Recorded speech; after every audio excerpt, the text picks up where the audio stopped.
Sometimes when I go to campus, I come back maybe 2 weeks. I'll just run home for 2 weeks, come and work, and then go back. So I will decide to skip 2 weeks lectures and then come and work, get something small for myself and go back. Even if I'm to go to campus, I'll sell on Sunday. When I'm done selling in the night, I'll join the night bus. Then I'll get to campus in the morning. That was 240 cedis. So I came back last month and flour is now 500 cedis.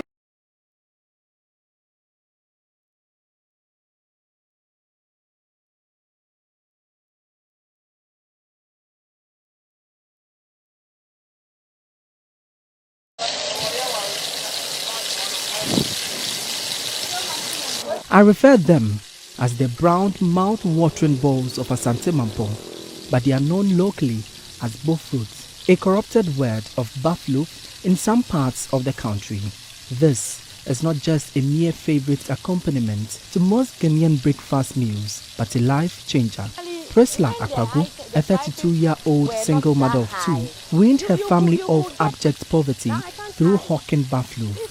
This is a business she took over from her mother to settle their debts after life in the city became unbearable.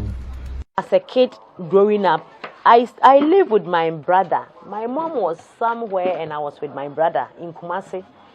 So I started the hawking business, selling things over there. I was selling sugar cane. I used to work with a woman at her restaurant. So sometimes the leftover food that the customers eat, they package it.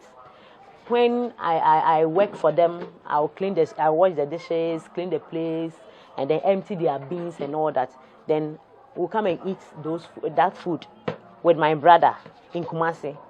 So that was how we were surviving. My mom happens to sell, and then the debt was on her. I decided to see how best I can also help her clear off the debt, because definitely I'm the eldest daughter. And then I should be able to support her, even though I was working, but that wasn't helping. So I took over and I realized it was a good business. So I just decided to manage it. I didn't have any work to do, apart from the chop bar work I was doing. Yeah. At a young age of 17, Priscilla became pregnant with her first daughter. But as a young mother who believed in education, she defied the odds and began her secondary education at the age of 21. That was in the year 2007. That was when I completed junior high. So I was pregnant with my first daughter. She's now 14 years. She's in school now. And I can't sit home. You know, after I've delivered, you have to get child staffs and all that. So 2010, 12, my child was around 3 years. I was like, no, I want to go back to school. I was not so sure, but I said I will go back to school. And I didn't know where to get admission because I've sat home for 5 years. I have a child and all that. So I went to Atebu. I went to the headmaster there. The man took me as a daughter. So I went to his place. So he led me to the headmistress that he needs admission for me. He wants me to be admitted there. And the woman was reluctant because she was like, they've brought ladies like me, and when they come to school, within some few months, they'll get pregnant again and go back. Oh, so this woman didn't even want to give me admission at the school. And this man was like, no, I know this girl and I know she can do it. The woman reconsidered her decision and then gave me admission, and I started schooling. So I didn't know how to really plan for the school and the work, but I knew I could do it. Her resilience and tenacity to survive never flickered. Priscilla continued with her education to the university, pursuing a degree in Ghanaian language. With entrepreneurship as her watchword, she jostled her academics with her hawking business to finance her education. My campus is very far from here, Ejumako, Central Region. So in my absence, this lady, she's the one who manages in my absence.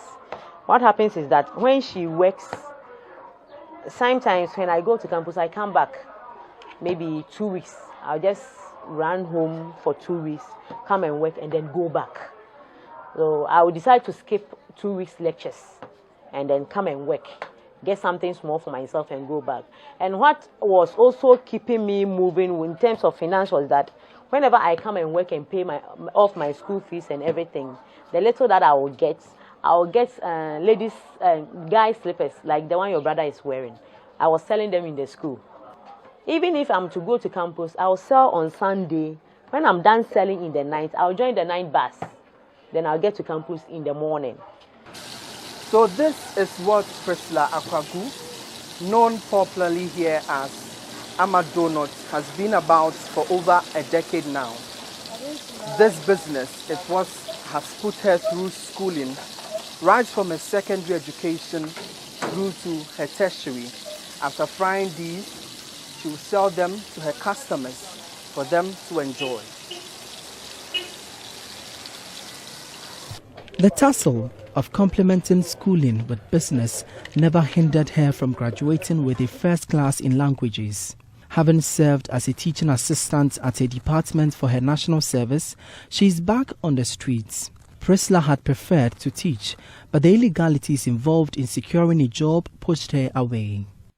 I love to teach. When I was coming home, I was like, if I get time, I'll go and teach at any school nearby for free. I love to do that too. I'll teach for free. The licensure, this certificate lasts for only 2 years. Can you imagine? It's not even 5 years, 2 years. You have to go and pay and renew again. And before you even get to GES, you also have to pay close to 10,000. So these are some of the things that is even putting some of us off.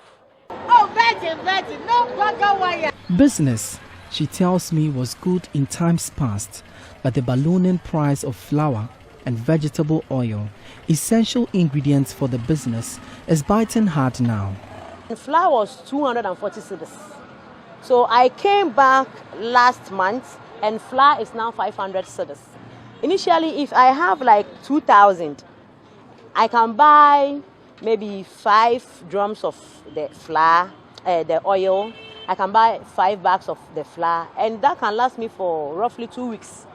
But now, because you have 2,000, you buy just 2 of this, 2 of the flour, and you are gone. Where is the one you are going to use to buy the sugar, the margarine, and then you go to the mill and fix it and mix it? How are you going to pay for it? Despite these challenges, she plans on expanding her business. The business is what? It's a lucrative one. The only thing it needs right now is the financial support, the branding, and people on board. Priscilla is entrenched in the hawking business, one that transformed her life. People still don't believe me when I say I took care of myself in the university, my kids, my brother, my mother, with this business, and they still don't believe it. I'll be like, well, that's your own cup of tea. I was carrying my sieve, and then I used that for my profile picture. Somebody told me to change it. I said, are you serious? Because this is how I survive. This is my means of survival. And I should feel shy about my business, how I survive. No, I can't do that. So up to now, people still feel shy selling, especially the youth.